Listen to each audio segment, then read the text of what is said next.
പശ്ചിമേഷ്യയിൽ പുതിയ പോർമുഖം തുറന്നിരിക്കുന്നു ഹൂതികൾ. ചെങ്കടലിൽ സൗദിയുടെ എണ്ണക്കപ്പലുകൾ ആക്രമിച്ചു. സമുദ്ര ഉപരോധം പ്രഖ്യാപിച്ചതിന് പിന്നാലെയാണ് ആക്രമണം. ഹോർമൂസിൽ ഇറാനും കപ്പൽ ആക്രമിച്ചു.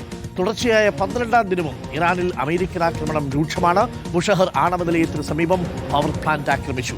ഇതിനിടെ സൗദിയും അമേരിക്കയും ആണവോർജ്ജ സഹകരണ കരാറിൽ ഒപ്പുവെക്കുകയും ചെയ്തു. ആഗോള എണ്ണ വിപണിയിൽ ഇന്ധനവില കുതിക്കുകയാണ്. ബ്രന്റ് ക്രൂഡ് ഓയിലിന്റെ വില $96 എത്തി.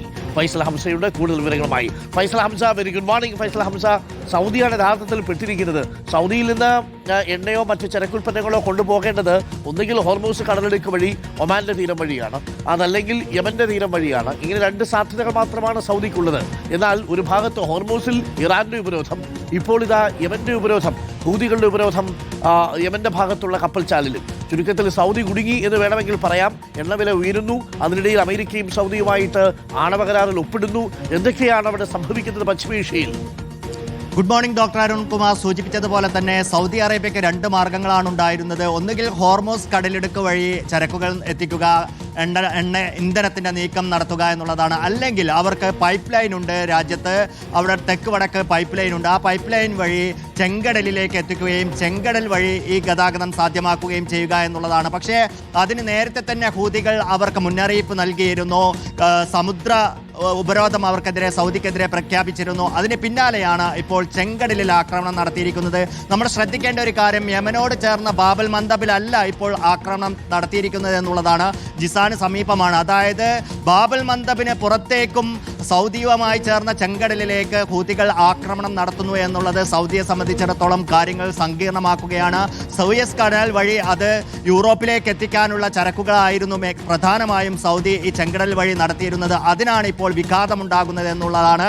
ആഗോള ചരക്ക് ഗതാഗതത്തെ വലിയ രീതിയിൽ ബാധിക്കുന്ന തരത്തിലേക്ക് ചെങ്കടലിലെ ഈ ആക്രമണം മുന്നോട്ട് പോകുമെന്നുള്ള കാര്യത്തിൽ യാതൊരു സംശയവുമില്ല. അതിനെ തുടർന്ന് തന്നെ ഇന്ന് ക്രൂഡ് ഓയിൽ വിലയിൽ വലിയ വർധനവും ഉണ്ടാകുന്നു. ഇപ്പോൾ തന്നെ ബ്രന്റ് ക്രൂഡിന്റെ വില $96 എത്തുന്നു എന്നുള്ളതാണ്. മറുവശത്ത് ഹോർമൂസ് കടലിടുക്കിലും വലിയ രീതിയിൽ ആക്രമണം നടക്കുന്നു. ഇന്നും ഇറാൻ ഒരു കപ്പൽ ആക്രമിച്ചു എന്നുള്ളതാണ്. കപ്പലിന് തീ പിടിച്ചിട്ടുണ്ട്. മറുവശത്ത് വലിയ രീതിയിൽ ഇറാനെതിരെ ആക്രമണം നടക്കുന്നു. ബുഷഹർ ആണവ പ്ലാന്റിന് സമീപം ഒരു പവർ പ്ലാന്റ് അമേരിക്ക ആക്രമിച്ചിട്ടുണ്ട്. വലിയ രീതിയിൽ അങ്ങോട്ടും ഇങ്ങോട്ടും ആക്രമണം നടക്കുമ്പോൾ തന്നെ ഇറാന്റെ ഭാഗത്ത് നിന്ന് വന്നിട്ടുള്ള ഒരു പ്രതികരണം, കണ്ണിന് കണ്ണ് എന്നുള്ള മുൻനിലപാടിൽ നിന്ന് യാതൊരു മാറ്റവും ഇല്ല എന്നുള്ളതാണ്. അമേരിക്ക കഴിഞ്ഞ കുറച്ച് ദിവസങ്ങളിലായി സിവിലിയൻ കേന്ദ്രങ്ങളും ഇൻഫ്രാസ്ട്രക്ചറും, നമുക്കറിയാം വൈദ്യുത പ്ലാന്റുകളും അതോടൊപ്പം തന്നെ അവിടുത്തെ പാലങ്ങളും അടക്കം ഇറാനിൽ വലിയ രീതിയിൽ നാശനഷ്ടമുണ്ടാക്കുന്നുണ്ട്. സമാന രീതിയിലുള്ള തിരിച്ചടി അമേരിക്കയ്ക്കും നൽകും എന്നുള്ളതാണ് ഇറാന്റെ മുന്നറിയിപ്പ്. എന്തായാലും ഇറാൻ അനുകൂലികളായ ഹൂതികൾ കൂടി